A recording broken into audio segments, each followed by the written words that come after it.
Mi hermano gemelo murió, y yo tomé su lugar durante 3 meses para que nuestra madre enferma no muriera de tristeza. Me hice pasar por él, respondí a su nombre, viví su vida, y en esos 3 meses descubrí cosas de mi hermano que nunca supe y que cambiaron para siempre la forma en que lo recuerdo. La enfermera me llamó Andrés cuando entré al cuarto del hospital, y yo no la corregí. Ese fue el primer momento. No lo planeé, no lo pensé, simplemente cuando ella dijo siga, Andrés, su mamá lo está esperando, yo no dije no, yo no soy Andrés, yo soy Daniel, su hermano. Me quedé callado, entré, y me convertí, sin haberlo decidido del todo, en mi hermano gemelo muerto. Lo que empezó como un silencio de un segundo en la puerta de un cuarto de hospital se convirtió en 3 meses de vivir bajo el nombre de mi hermano, de responder a su nombre, de ser él para la única persona en el mundo a la que esa mentira podía, tal vez, mantener con vida un poco más, nuestra madre. Lo que voy a contarles es lo que pasó en esos 3 meses, lo que descubrí de la vida secreta de mi hermano cuando me metí dentro de ella, y como una mentira que empezó por amor terminó enseñándome que yo, que viví 34 años al lado de mi gemelo, no conocía a mi hermano casi nada. Esta es la historia más difícil que he contado, porque es sobre el duelo, sobre la identidad, y sobre cuánto puede uno conocer de verdad a la persona que estuvo a su lado desde antes de nacer. Mi nombre es Daniel, tengo 34 años, y tenía un hermano gemelo idéntico, Andrés, que murió hace 8 meses en un accidente de tránsito. Andrés y yo éramos gemelos idénticos, de esos que ni la familia distinguía bien, de esos a los que de niños les ponían ropa de distinto color para no confundirlos. Crecimos siendo casi una sola persona repartida en 2 cuerpos. Dormíamos en el mismo cuarto, teníamos los mismos amigos de chiquitos, nos enfermábamos casi al tiempo. Pero, y esto es importante para entender todo lo que viene, en la adolescencia y sobre todo en la adultez, Andrés y yo nos fuimos separando, como les pasa a muchos gemelos que de tanto que los confunden necesitan, casi con desesperación, volverse personas distintas. Yo me quedé en nuestra ciudad, cerca de la familia, me hice un hombre de rutinas, de oficina, casado, estable, predecible. Andrés se fue, Andrés se volvió el aventurero, el que viajaba, el que cambiaba de trabajo, el que tenía una vida que la familia veía de lejos y no entendía del todo. Andrés vivía en otra ciudad, a varias horas, y nos veíamos poco en los últimos años, hablábamos por teléfono, pero algo se había enfriado entre nosotros, una distancia que yo, para ser honesto, nunca me molesté en cerrar, porque daba por hecho que teníamos toda la vida para volver a acercarnos. Uno siempre cree que tiene toda la vida, hasta que un gemelo se muere a los 34 y a uno se le acaba la mitad de su propia historia. El accidente de Andrés fue repentino, de esos que no dan tiempo de nada. Recibí la llamada un martes en la tarde, en mi oficina, y en cuestión de segundos el mundo que yo conocía dejó de existir. Perder a un gemelo idéntico es una cosa que no le deseo a nadie y que es muy difícil de explicarle a quien no lo ha vivido. No es solo perder a un hermano, es perder a la única persona que compartió tu cara, tu voz, tu manera de reír, tu código genético exacto. Es mirarte al espejo el resto de tu vida y ver la cara del muerto. Es que la gente en la calle, durante meses, te confunda con el que ya no está, y te llamen por su nombre, y se les ilumine la cara creyendo que vieron un fantasma, y tú tengas que decirles no, soy el otro, soy el que quedó. Yo empecé ese duelo, el más raro de los duelos, hace 8 meses. Pero había un problema mucho más urgente que mi propio dolor, y ese problema se llamaba mi mamá. Mi mamá, Gloria, tiene 66 años, y en la época de la muerte de Andrés estaba gravemente enferma del corazón, esperando una cirugía delicada, en un estado en que cualquier impresión fuerte, según los médicos, era un riesgo de vida. Mi mamá estaba tan delicada que los médicos habían sido claros con la familia, hay que evitarle cualquier sobresalto emocional grande, su corazón no está para soportar un golpe fuerte. Y nosotros teníamos que decirle que su hijo, uno de sus gemelos, acababa de morir. La familia entró en pánico. Mi papá ya había muerto años atrás, así que éramos mi mamá, Andrés y yo, y ahora solo mi mamá y yo. Decirle a una mujer con el corazón en ese estado que su hijo murió podía, literalmente, matarla. No decirle nada era imposible a largo plazo. Y en medio de ese pánico, mientras yo estaba en el hospital de mi mamá tratando de pensar qué íbamos a hacer, fue cuando la enfermera me llamó Andrés en la puerta del cuarto, confundiéndome con mi hermano muerto, sin saber que estaba muerto, y a mí, en ese segundo, se me ocurrió la locura por amor que definió los 3 meses siguientes. Pensé, en ese instante, con una claridad fría que todavía me asusta, si yo soy idéntico a Andrés, si nadie nos distingue, entonces mi mamá no tiene que enterarse todavía. Puedo darle tiempo a su corazón, puedo ser los dos. Puedo entrar a ese cuarto y ser Daniel cuando soy Daniel, y ser Andrés cuando haga falta que Andrés esté vivo. Puedo sostener la ilusión de que sus 2 hijos siguen aquí hasta que su corazón esté lo suficientemente fuerte para soportar la verdad, hasta después de la cirugía, hasta que los médicos digan que ya se puede. Era una locura, era, probablemente, una idea terrible desde el punto de vista psicológico, y los terapeutas que después supieron de esto me lo dijeron. Pero en ese momento, parado en la puerta de un cuarto de hospital, con mi hermano de cuerpo presente en otra ciudad y mi mamá esperándome adentro con el corazón frágil, no se me ocurrió nada más humano que hacer. Decidí que mi mamá no iba a perder a sus 2 hijos el mismo mes. Iba a perder uno. El otro, Andrés, iba a seguir vivo un tiempo más, prestado, dentro de mi cuerpo. Hablé con el resto de la familia, con mis tías, con los pocos que sabían, y los convencí, no sin resistencia, de sostener la mentira por un tiempo, hasta la cirugía. Acordamos una versión: Andrés estaba vivo pero había tenido que viajar, estaba lejos, y se comunicaba. Y cuando mi mamá quisiera ver a Andrés en persona, cuando se pusiera insistente, entonces aparecería yo, haciendo de Andrés. Empezamos. Y déjenme decirles que hacerse pasar por un gemelo muerto frente a la madre de los dos es una de las experiencias más perturbadoras y más extrañamente hermosas que un ser humano puede vivir. Yo tenía que estudiar a mi propio hermano. Tenía que recordar cómo se peinaba Andrés, que era distinto a mí, cómo hablaba, que tenía expresiones que yo no usaba, cómo se reía, que se reía distinto, más fuerte. Yo, que había vivido toda la vida al lado de él, descubrí, al tratar de imitarlo, cuántas cosas de mi hermano no sabía, cuántos detalles se me escapaban, y eso fue lo primero que me dolió darme cuenta, al intentar ser él, de lo poco que me había fijado en él los últimos años. Para hacer bien de Andrés, para que mi mamá no sospechara, tuve que meterme en la vida de mi hermano de una forma que nunca había hecho cuando estaba vivo. Tuve que ir a su apartamento en la otra ciudad, revisar sus cosas, entender su mundo, para poder responder si mi mamá me preguntaba por su trabajo, por sus amigos, por su día a día. Y ahí, en el apartamento de mi hermano muerto, rodeado de sus cosas, empezó la segunda parte de esta historia, la que de verdad me cambió, porque entre las cosas de Andrés descubrí a un hermano que yo no conocía. Descubrí que Andrés, el aventurero, el que la familia veía como el inestable, el que cambiaba de trabajo, no era nada de lo que nosotros creíamos. Encontré, en su apartamento, los rastros de una vida que él nunca nos había contado, y cada cosa que encontraba me iba mostrando que el hermano que yo creía conocer era una versión inventada por mi propia pereza de prestarle atención. Lo primero que encontré fue que Andrés no cambiaba de trabajo por inestable, como decíamos en la familia con un tonito de reproche. Andrés trabajaba en proyectos sociales, en fundaciones, en cosas de ayuda a comunidades pobres, y cambiaba de trabajo porque iba donde más se necesitaba, siguiendo causas, no caprichos. Encontré cartas, reconocimientos, fotos de él en lugares remotos rodeado de niños, de comunidades, gente que claramente lo quería. Mi hermano,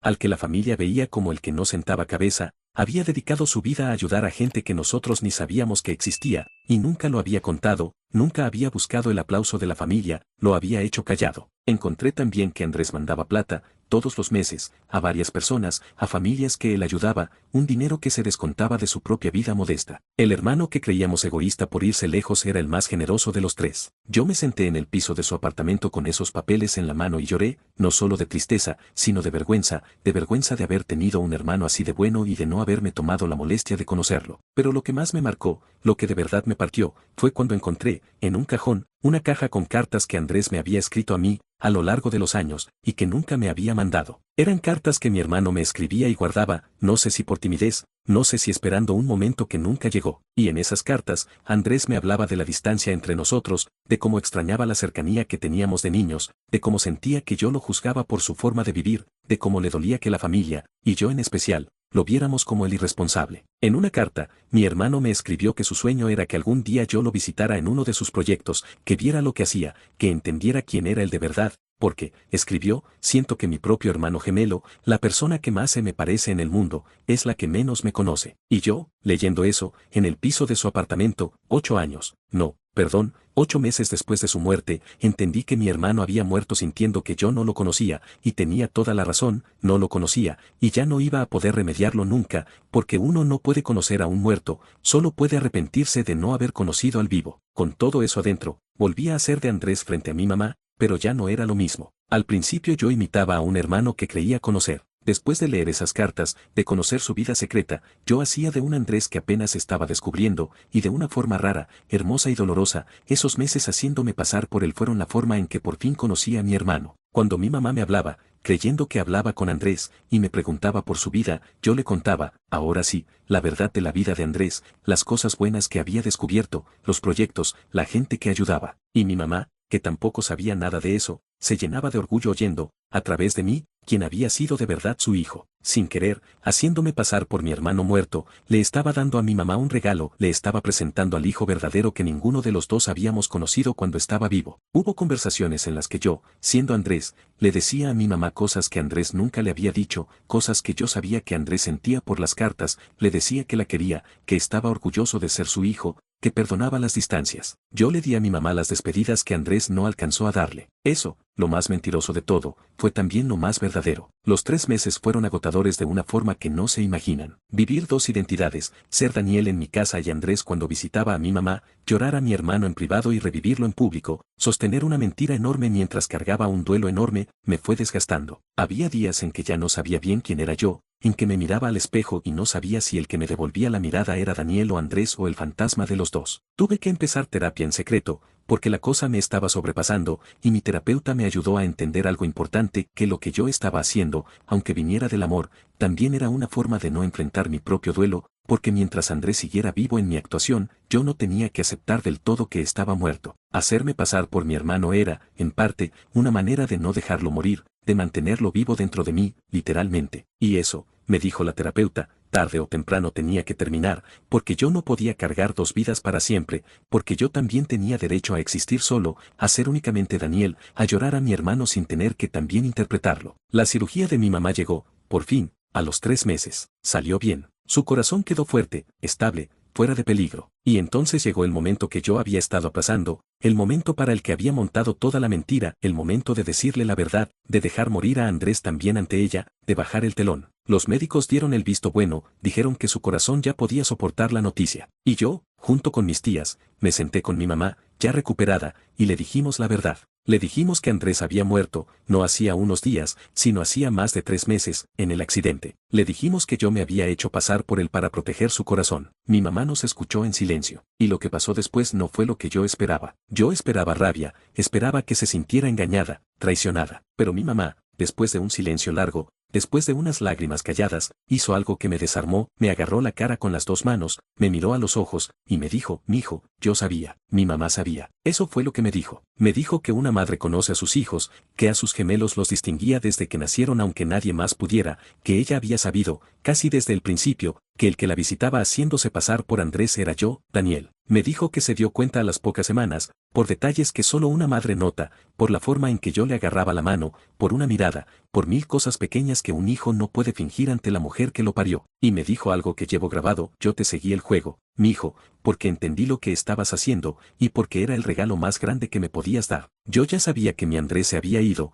lo supe en el alma desde el primer día aunque nadie me lo dijera, una madre siente cuando se le va un hijo. Pero tú me regalaste 3 meses más de oír su voz, de saber de su vida, de poder despedirme de él despacio, a través de ti, no me engañaste, me cuidaste. Y déjame decirte una cosa, en estos 3 meses, haciéndote pasar por tu hermano, me mostraste que ustedes dos, que se creían tan distintos, en el fondo eran el mismo niño bueno que yo crié. Porque solo un hijo tan bueno como Andrés sería capaz de hacer lo que tú hiciste por mí. Mi mamá había cargado, ella sola, en silencio, el mismo peso que yo cargaba, durante 3 meses. Las 2 personas que más queríamos a Andrés habíamos estado fingiendo, cada una por la otra, los 2 sabiendo, los 2 protegiéndonos mutuamente con la misma mentira, los 2 creyendo que el otro no sabía. Yo fingí que Andrés estaba vivo para proteger el corazón de mi mamá. Mi mamá fingió creerme para proteger el corazón mío, para no quitarme la forma que yo había encontrado de no derrumbarme. Habíamos hecho, sin saberlo, un pacto de amor silencioso, cada uno cuidando al otro a través de un hermano y un hijo muerto que los 2 manteníamos artificialmente vivo. Cuando entendí eso,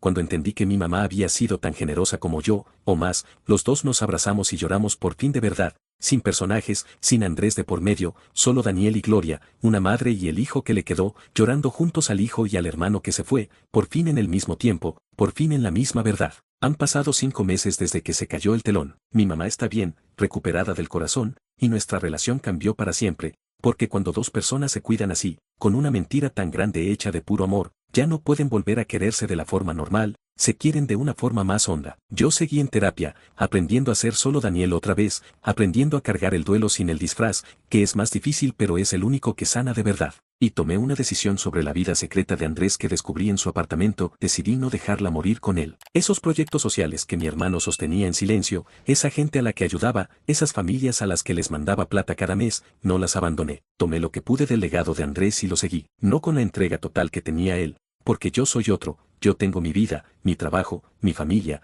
pero hago lo que puedo, voy cuando puedo, mando lo que puedo, porque entendí que la mejor forma de conocer por fin a mi hermano, ya que no pude conocerlo en vida, era continuar lo que él amaba, meterme en su mundo no para imitarlo ante mi mamá, sino para honrarlo de verdad. Hay una imagen con la que me quedo y con la que los dejo, porque resume todo. Hace poco fui a uno de los proyectos de Andrés, en un pueblo lejano, a llevar unas cosas, a seguir lo que él hacía. Y cuando llegué, la gente del pueblo, que conocía a Andrés pero no sabía que tenía un gemelo idéntico, me vio bajar del carro y se quedaron mudos, y una señora mayor se llevó las manos a la boca y empezó a llorar y a decir Andrés, Andrés volviste, todos creían que estabas muerto. Y yo tuve que pararme ahí, frente a toda esa gente que amaba a mi hermano, y decirles la verdad, decirles no, yo no soy Andrés, yo soy Daniel, su hermano gemelo, Andrés murió, pero vine a seguir lo que él empezó. Y esa gente, que lloró por la confirmación de la muerte de Andrés, después me abrazó a mí, al gemelo, como si en mi cara pudieran seguir viendo un pedazo de él. Y ahí, abrazado por desconocidos que amaban a mi hermano más de lo que yo me había permitido amarlo en sus últimos años, entendí que Andrés no se había ido del todo,